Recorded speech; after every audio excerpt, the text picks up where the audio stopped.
So things are starting to become a little more clear in the ACC. For the first few weeks, I personally felt like every Saturday was just throwing more chaos into the mix. You've seen teams that win ugly. You saw contenders slipping throughout the first few weeks. And nobody outside of Miami was really separating themselves. But now I think we're starting to see who's for real and who's kind of just been surviving throughout the year.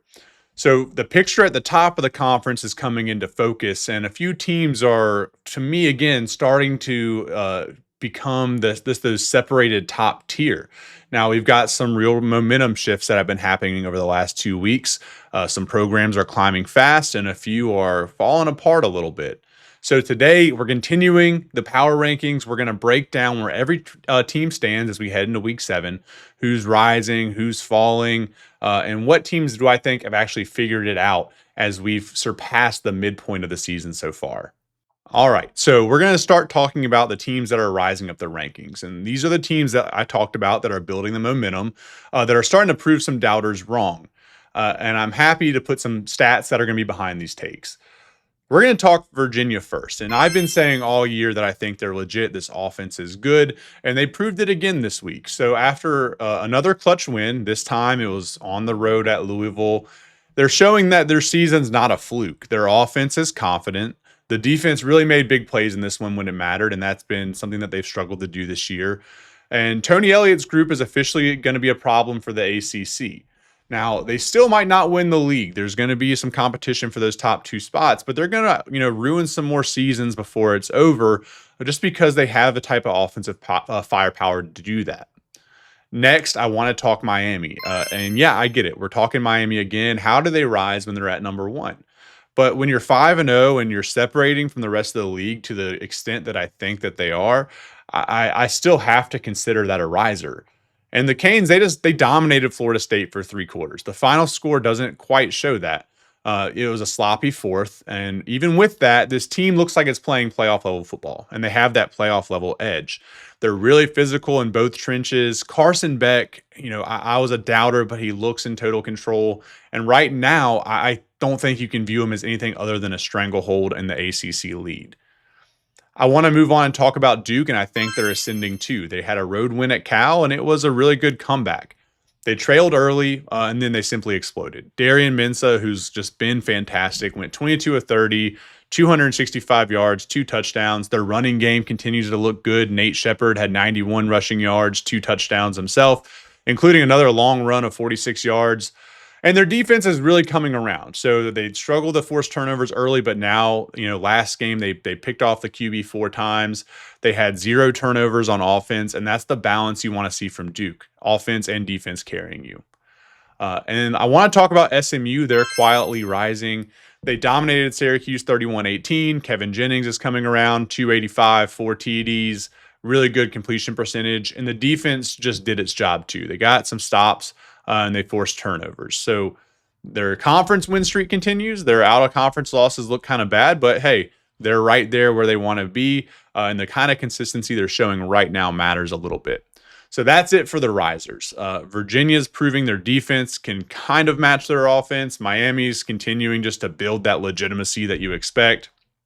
Duke showing good balance, and SMU starting to creep up. Let's start now talking about teams that are slipping. This should be a fun one. Now, when we start talking about fallers, there's plenty to discuss this week. It was actually a competition of who I'm choosing to highlight. But we're going to start with a team that has officially hit rock bottom, and that's North Carolina. It's a flat-out embarrassment. Hulu decided they're not even going to air what they've shot following that team and being embedded. They lost 38-10 to Clemson, and it's not even as close as that lopsided score sounds. Clemson scored on the first play from scrimmage. It was a 75-yard pass, and they never looked back. But hey, UNC's offense finally avoided some turnovers. Yay. But that's about the only positive you could see from that. The crowd shots from right before the end of the second half is embarrassing. They, got just a little over 300 yards of total offense. They didn't find the end zone until the game was way out of reach in the fourth quarter. They're just an embarrassment right now. Now we're going to talk Florida State as a faller again. It's another team that just keeps proving the point that I've been making for weeks at this point, and they're inconsistent. You're going to look at the scoreboard and be like, oh, they only lost 28-22 against Miami, but that score is so misleading. FSU, they had 203 of their 404 yards and 19 of their 22 points in the fourth quarter, and the game was already decided at that point. Before you get to there, what was going on? They had 3 turnovers, 4 punts, and 8 drives, no rhythm. They're a team that could fall or rise. We'll talk about them a little bit more in the future. And then Virginia Tech, we're going to talk about them now. They had a couple of good vibe weeks under Philip Montgomery after they made the change, but then reality kind of just set back in. They dropped one to a Wake Forest team that I don't think is any good, and they looked really flat doing it.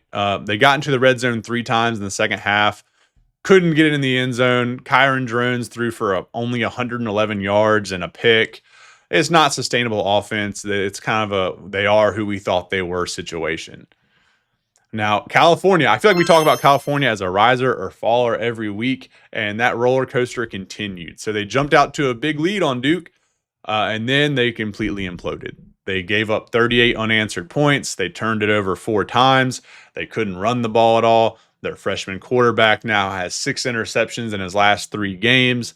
And maybe that's just what you got to expect. And they're still outperforming where we thought they would be, but it's got to be disappointing after some of the games they put together. And lastly, I want to talk about Boston College. They got smoked 48-7 by Pitt. They gave up over 500 yards. They didn't score until the final 2 minutes. They're now 1-4 overall, 0-3 in ACC play, and have lost 4 straight against Power 4 opponents. Man, that's got to be disappointing and feel like they're hitting rock bottom. But that's it for your fallers. And these are programs that are either stuck in neutral or straight up spiraling out of control. And the crazy part is we're only halfway through the season. There's still time to recover for some of these teams.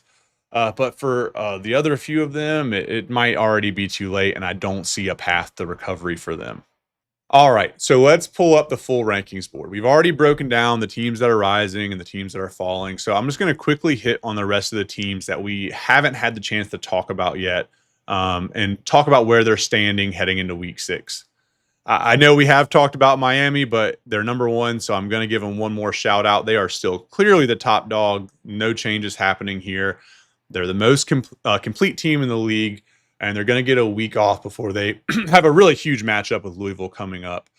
So they're the standard that everyone else is being held to. Georgia Tech, they're going to move up into that second spot. You could argue for UVA here, but Georgia Tech's still unbeaten. They're coming off of a bye week. Maybe they can shake off that uninspiring performance at Wake. But it's a team that controls its own destiny. Like, they're in control of its own path to Charlotte for now. We'll see what happens. We've covered everyone else going down to NC State at number 8, and they stopped the bleeding. But blowing out Campbell doesn't prove a ton. The offense still looked great. But they got some major issues on the defensive side of the ball, and Notre Dame is going to be able to tell us whether they can make any corrections at all or whether their defense just is who we thought they were. So Clemson's going to come in at number 9 this week, and they finally showed some signs of life with that blowout over UNC. The offense had a pulse. The defense resembled that Clemson that we remember. But until they do it against someone that's really talented, it's hard to buy in much more than they are right here. I don't get why they took their foot off the gas. Number 10 is going to be Pittsburgh. Easily their best game of the season. The freshman QB coming in for Eli Holstein threw for 323 yards, 4 touchdowns in his first start. BC dismantled, or the Panthers dismantled BC, I should say. And it's the kind of spark that can start to stabilize a season. We'll see where that goes. Number 12 is going to be Syracuse. No Angeli, no offense for them. They've dropped 2 straight, and they look completely lost on offense. They needed this bye that's coming up in the worst possible way. They really got to find a way just to move the ball again. We'll see what happens when they come out of that bye week. Wake Forest making a move up to number 13 for me. They finally got a win that they could close out. They've been frustrating. I don't think they're good. I don't think they have a ton of talents. But their defense has made some stands, and in this one, they made a stand when it matters. They're still miles away from any kind of respectable tier in this, but they're showing fight. And then Stanford, they're holding down the bottom spot. I know I think they're still undefeated in conference play, but it's going to get rough for them very fast. Like, listen to this schedule. They got SMU, Florida State, Miami in back-to-back-to-back weeks. And that's going to be one of the toughest 3-game stretches that you could see in this conference. And so that's the full board. Miami's obviously, like I said, the standard. They're on their own. The middle's a jumbled mess, and the bottom just kind of keeps sinking a little bit. All right, let's take a look ahead to week 7. And there are 2 games that are standing out to me, both for what they mean, are more than what they show on paper. So the first is going to be Florida State versus Pitt. And this, you can't put it any other way. It's a must win for the Seminoles. You can't sugarcoat that. If they drop this one, they're out, not only out of the ACC race, which they're teetering on right now anyway, and any kind of national relevance, but they're going to be out of just any kind of national recognition. They're already 0-2 in the conference. Their offense has been inconsistent, and Pitt's a team that's trending up, and they have a spark plug and a freshman quarterback that looked like a revelation last week. Again, 320 yards, 4 TDs, and looked like he had command of the offense. Granted, it was against Boston College, but we'll see. If that carries over, Florida State's defense better be ready for it. Now, the second game I want to talk about is NC State at Notre Dame. And this one to me is fascinating, one, because I'm an NC State guy. But it's just a huge opportunity for the Wolfpack. They get to maybe reset their season. They're 4-2 right now. And yeah, they've been frustrating at times, but a road win in South Bend would completely flip the narrative. CJ Bailey's been one of the most efficient quarterbacks in the league. They've showed explosion at times, but they're going to need it in this one. They can't live off checkdowns and field goals, especially with the way that special teams unit's playing. We'll see. So for me, that's where we stand. As we wrap things up this week, we've talked about it. It's going to be a very interesting week. And that's the setup as we move into week 7. Florida State's fighting for their survival. NC State's going to be fighting for validation. And the top of the ACC is going to get very interesting as some of these top teams are having to play each other, and some are having to avoid getting upset and taking themselves out of that contention.